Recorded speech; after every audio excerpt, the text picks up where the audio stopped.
Exactly. I like to tell this story every time I speak.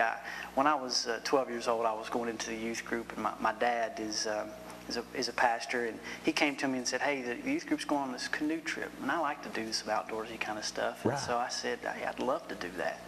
And so he says, "I think I want to go with you," which tickled me. You know, he's not much of an outdoorsy guy. He mows the yard. It's about as outdoorsy as it gets.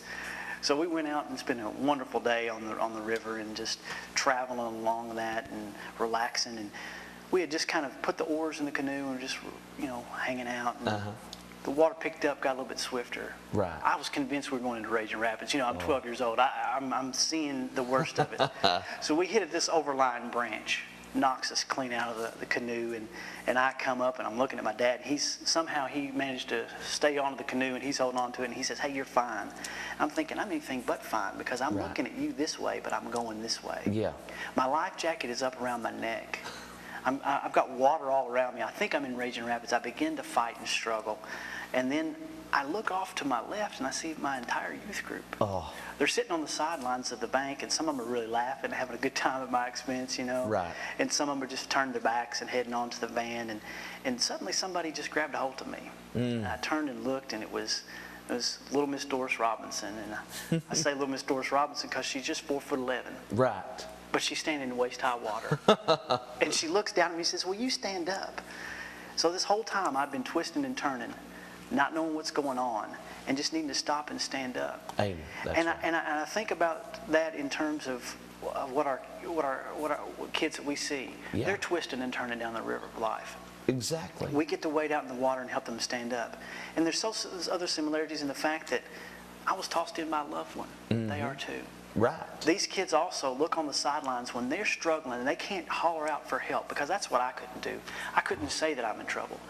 When they're sitting in that water and they're hollering out for wanting to holler out for help, but they can't. Right. They're looking on the sidelines and they're seeing friends and family members who are just kind of struggling to see what's going on with them, laughing at them, turning their back. So we get the unique honor and privilege to walk out in that water and help them stand up. Oh, that's great. And you know, I think back on Miss Doris Robinson, who was 4'11". Her husband's over 6 foot tall. Big guy. But he wasn't the one that walked out there to help me. Right. It was she. Right. And it was because she recognized the need, and she knew that her little 4'11" frame could walk out and do something. Oh, that is powerful. So that's what we look at Sunrise is. We look for those folks who, you know, we get caught up in saying, if I can't give this much amount of money, or if I can't give this much amount of time, God can't use it, or I can't make a difference. Oh.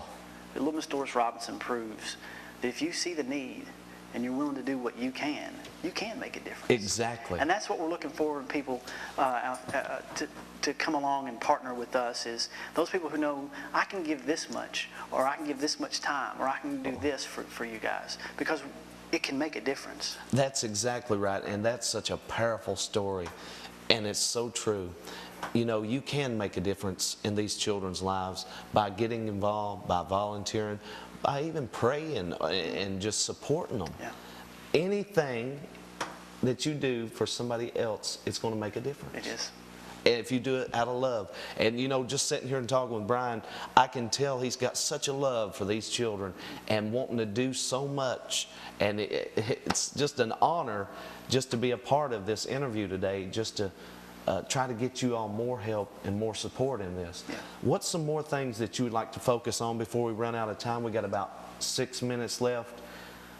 Some more things that people can do to get a hold of your services or to get involved? Well, you can contact our local office in London, which is 606-862-9132. That's our youth support center.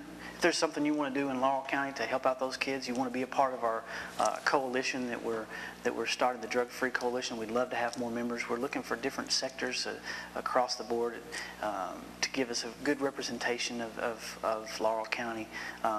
You can call that number again and talk to Mary there and work out time to maybe come and do a tour.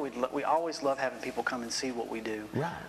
To get more feel for that. You want to come over to Somerset and see our largest facility that I mentioned, where we have 56 boys.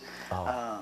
You can contact me at 606-679-6521. That's my office number. I'd love to set up a time for a group to come and take a tour there. Right, even churches, you know, Churches, pastors. Sure, yeah. You call that same number if you're interested in being a foster family, and we'll get you set up with and get the process going and talk with you about what all is involved. What you're looking at right there is our messenger. It comes out 4 times a year. You can go to our website and get registered to have that sent to you, and it just gives you an update of what's going on across the state.